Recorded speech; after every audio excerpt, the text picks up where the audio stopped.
देवी और देव शब्द है, ये मनुष्य गति में सम्माननीय शब्द है, न कि वैकृत शरीर वाली देवी देव है।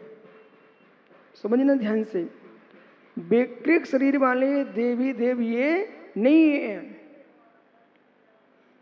यदि आपके घर में कोई बुजुर्ग था, उसकी मृत्यु हो गई अथवा जीवित है, आपने अपने दादा को देव कहना प्रारंभ कर दिया। एक राजघरानों की भाषा थी, राजघरानों की भाषा थी देवजू, अमुक देवजू, ऐसे भाषा जोड़ी जाती थी। राजघराने की क्षत्रियों की भाषा चलती थी अमुक देवजू। तो वहाँ अमुक देव जी से मतलब था कि वो उनका सम्मान था, सामान्य जनों की अपेक्षा से वे लोक में सम्माननीय पुरुष थे, इसलिए देवजू शब्द का प्रयोग किया है। पर वास्तव में वे देव गति के देव नहीं है। मनुष्य को कितने ही कष्ट होगा तब भी नरक गति की वो वेदना नहीं है। ये मनुष्य गति का ही दुख है। गरीबी जो है वो अमीरी मनुष्य गति का ही सुख है। नाके नाकम साम सौख्यम नाके नाकुक साम्यु। देवों का सुख तो देवों जैसा ही होता है। देवों का सुख मनुष्यों के पास किंचित मात्र भी नहीं होता है। मनातंकम, उनका सुख आतंक रहित है। देवों को बीमारी नहीं होती है, देव कभी बूढ़े नहीं पड़ते हैं, देव कभी ज्ञानियों उनके दाढ़ी मूछ नहीं होते हैं। ये विषय समझना ध्यान से। कोई पुरुष आकर के तुम्हारे सामने खड़े हो जाए और कहे मैं देव हूँ, और देव हूँ कह करके बड़ी बड़ी मूछें दिखाए, दाढ़ी उसकी लटक रही है, तो मित्र स्पष्ट कह देना कोई झूठा पुरुष खड़ा हुआ है, क्योंकि देवों के दाढ़ी मूछ होते ही नहीं है। सामने देखना कि कोई पुरुष कह रहा है देव है मेरे ऊपर, मैं देव हूं और देव हूं, उसकी देखना छाया पड़ रही कि नहीं। यदि छाया पड़ रही है तो मित्र वो देव नहीं है, देवों की छाया नहीं पड़ती। एक एक विषय समझना। और आज वर्तमान में कई जगह अपने काम बनाने के लिए सामान्य जीव बड़े भोले भाले हैं, वे तुरंत घबरा जाते देवी देवताओं के नाम पर। हे मित्र, ऐसा पुण्य तुम्हारा प्रचंड नहीं है जो तुम्हारे घर में प्रतिदिन देव नौकरी करने आए। देव देव है, देव देव है। जो आज हर जगह लोग नाचने लगते हैं, देव आ गया, देव आ गया, देव आ गया। मित्र विश्वास करो, उनमें 99% लोग ढोंगी रहते हैं।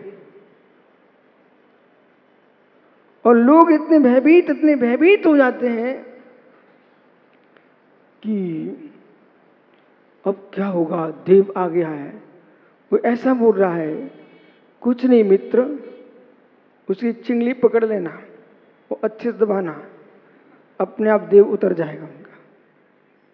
इतना ही नहीं होता है, ऐसे भी भ्रांतियां लोक में छा जाती हैं। आज हर मंदिर में, हर दौरे पर लोग उचक रहे हैं और लोग उनसे पूछने पहुंच रहे हैं, लेकिन क्या मालूम क्या है, हम जैसे लोग पहुंचते हैं तो उनके देव चले जाते हैं।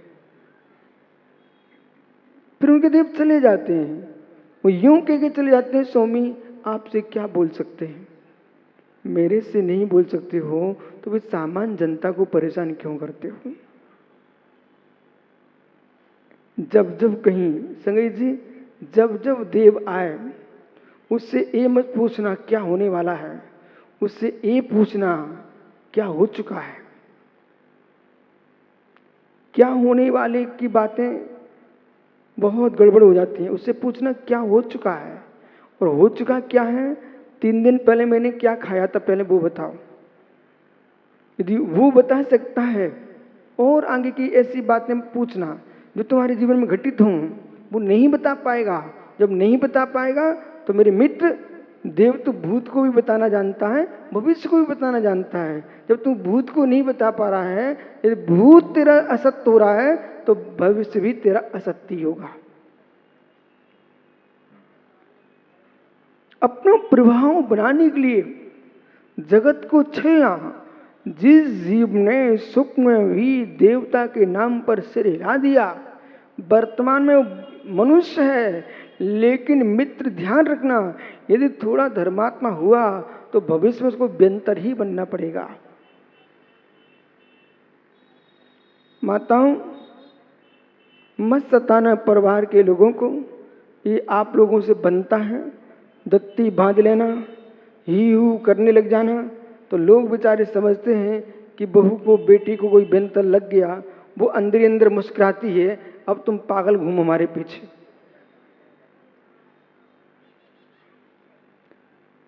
चौथा अध्याय समझ करके जितने ढोंगी देवता हैं सबके बारे में समझ लेना। ऐसा देव नहीं होता है जो कि तुमसे आकर के यूं कहे मुझे खीर पूरी चाहिए है। देवों के कंठ से अमृत झरता है, खीर पूरी नहीं खाते हैं। ये देवों का अवडवाद है, देवों की निंदा। ये तो और बोटू भैया बोले देव आ गया, देव वाले, वो तो क्या चाहिए, बरंडी दो, बरंडी दो। हे मित्र, अमृत भोजी जिसके कंठ से अमृत झरता है, देवों का नाम अमर होता है, अमृत झरता है, ये सड़ी गली शराब पिएगा देव क्या? बोले देव बलि चाहता, देव बलि चाहता है। अरे पागल, अमृत भोजी जीव ये मनुष्यों के, त्रियंचों के, पशुओं का कलेवर चाहेगा क्या? कोई देव बलि नहीं चाहता, कोई देव शराब नहीं पीना चाहता है। जो कह रहे हैं वो देव नहीं है, आदमी है। जो मंदिरों में ढाक बज रही है, मंदिरों में ढोलक बज रही है, मंजीरे बज रहे हैं, वो एक गुल्ला उचक रहा है, वो मेरे मित्र शराब उचक रही, गुल्ला नहीं उचक रहा है। सबसे पहला प्रश्न है, क्या देवों का भोजन अमृत है कि शराब है? देवों का भोजन अमृत है कि मांस है? इसलिए ध्यान रखना। चतुर्थ अध्याय को पढ़ करके आज तुम्हारे मस्तिष्क से सारे विकल्प निकल जाना चाहिए। भदौरिया जी, निकृष्ट से निकृष्ट जाति का देव होगा, वो कहीं मांस नहीं खाता, मदरा पान नहीं करता। देव मनुष्यों जैसे नहीं है, वे उठा उठा करके खाना नहीं खाते। सुनिए ध्यान से, आहार जो है कबला आहार, ये पशु और मनुष्य करते हैं। कबला आहार का अर्थ होता है गिरास उठा करके तोड़ करके खाना, इसका नाम है कबला आहार। देवों का होता मानसिक आहार, देवों का होता है मानसिक आहार। समझते जाना, परीक्षा में आ सकते सब विषय। देवों का मानसिक आहार, जैसे देवों को भूख लगती है वो प्रतिदिन देव भोजन नहीं करते। उनकी जितनी लंबी आयु होगी, यदि 1 सागर की आयु है उन देवों की, तो उनको मित्र 15 दिन बाद, महीने बाद, उतने पक्ष बाद, जितनी लंबी लंबी आयु होगी उतने अंतराल करके भूख लगती है। पर देव वृत्ति नहीं हो सकते। जैसे कि भदौरिया जी को भूख लग रही हो तब भी उपवास कर लेते हैं, पर मनुष्य जो है संयम पालन कर सकता है। आपको भूख लगे तब भी आपने उपवास कर लिए शिवरार्थियों, लेकिन देव को जिस क्षण भूख लगेगी उनके तुरंत ही अमृत का स्राव हो जाता है कंठ से। आपको ऐसी कैसी व्यवस्था है, समझिए विषयों को। हे मित्र, जैसे काम इंद्रिय के सुख को पुरुष भोगता है, परंतु वास्तव में हे पुरुष, बाल को ध्यान से समझना, ये चौथा अध्याय। कोई पुरुष, कोई स्त्री काम सुख को भोग रही है, मित्र स्त्री का काम सुख पुरुष में नहीं है, पुरुष का काम सुख स्त्री में नहीं है। फिर दुनिया क्यों भटक रही है, पहले समझिए। जिस जीव के नपुंसकता आ चुकी है उससे पूछना स्त्री में सुख है क्या? जिस स्त्री की नपुंसकता आ चुकी है उससे पूछना पुरुष में सुख है क्या? अरे मित्र, विद्या को समझिए, गुण विद्या। जो पुरुष के शरीर में शुक्र है, वीर है, वो यदि है तो उसको स्त्री से सुख दिखता है, स्त्री के रज है, पुरुष का सुख दिखता है। लेकिन जिसके दोनों के क्षय हो चुके हैं, कभी किसी की किसी को इच्छा नहीं होती है। सत्य है, एक दूसरे के शरीर की गर्मी के निमित्त से उनके स्वयं के शरीर की धातु का क्षय होता है, उस स्वयं के शरीर की धातु के क्षरण से उन्हें सुख महसूस होता है। परंतु स्त्री में पुरुष का सुख नहीं है, पुरुष में स्त्री का सुख भी नहीं है। जैसे कि किसी पुरुष के धातु का स्रव होने से सुख महसूस करता है, ऐसे ज्ञानी देवों के कंठ से अमृत का स्रव होता है, उस अमृत के स्रव से उसे सुख मिलता है।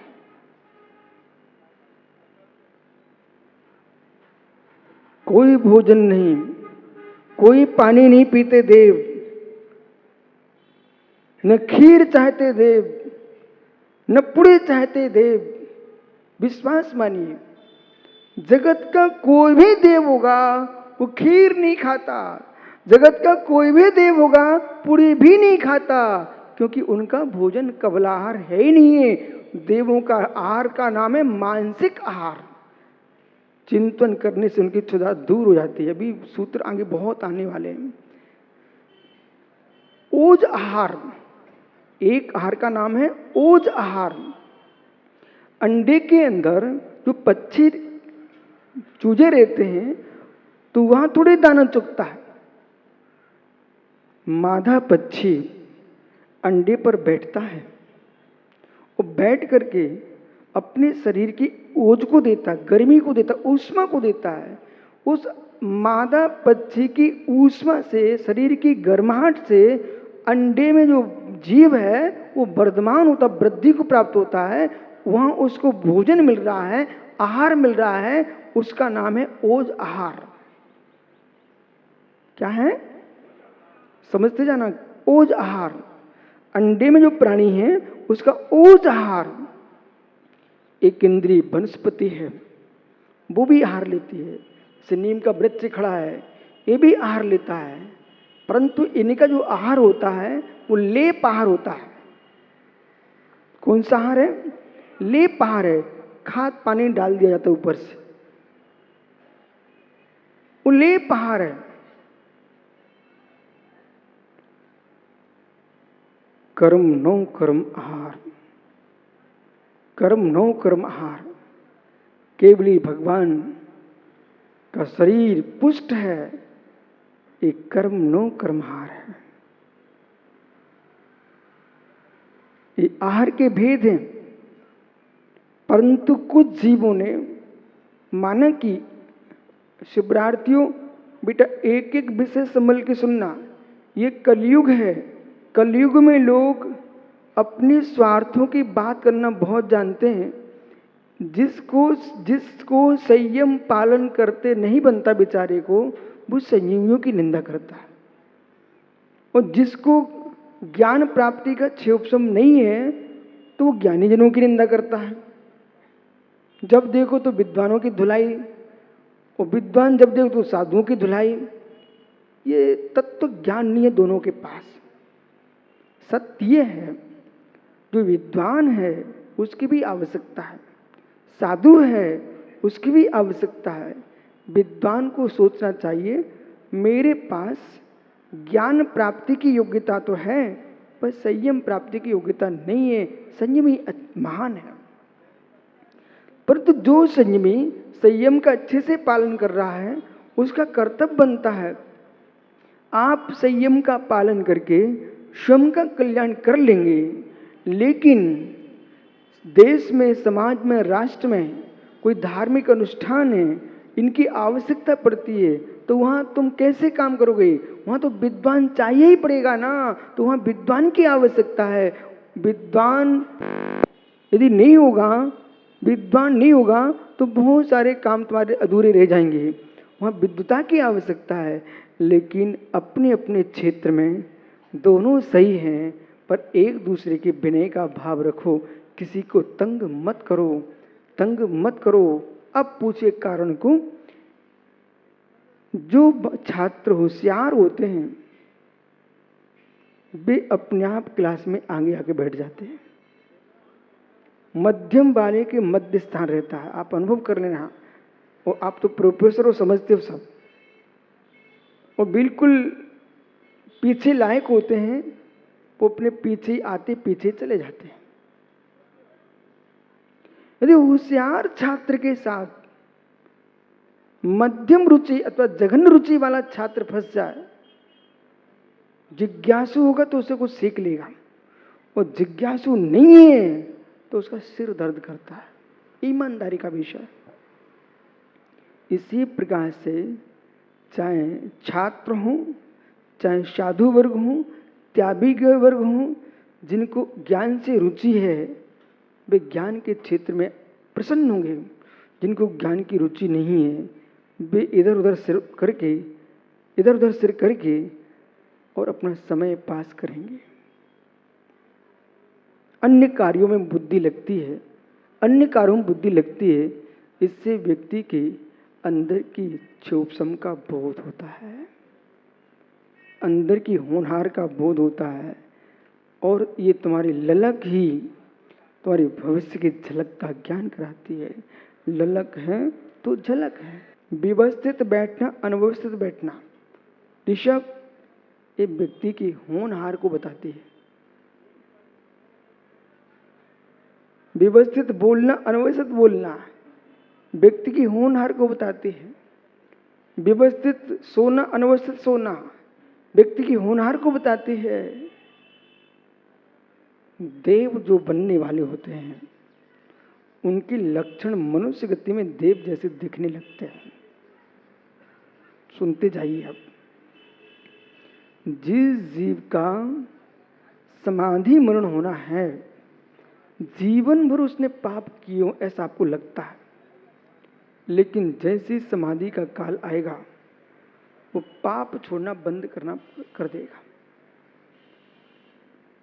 पाप छोड़ना बंद कर देगा और हर समय उसकी जिज्ञासा ये रहेगी, क्यों भाई पापों से मुक्ति कैसे मिल सकती है? हमने बहुत पाप किए। जहां भगवान का नाम चलो बैठ जाएगा, धर्म की चर्चा वहां बैठ जाएगा। मित्र समझ लेना, बंद अपकर्ष काल जब आया था तब जीव के परिणाम बहुत अच्छे थे।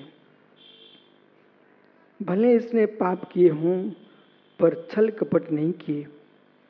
इसलिए जीव के जैसे जैसे अंतिम समय आता जाता है वो कहता मुझे प्रायश्चित करवा दो और मुझे समाधि मरण दिला दो। मित्र समझ लेना, ये जीव ने देव आयु का बंद कर लिया है।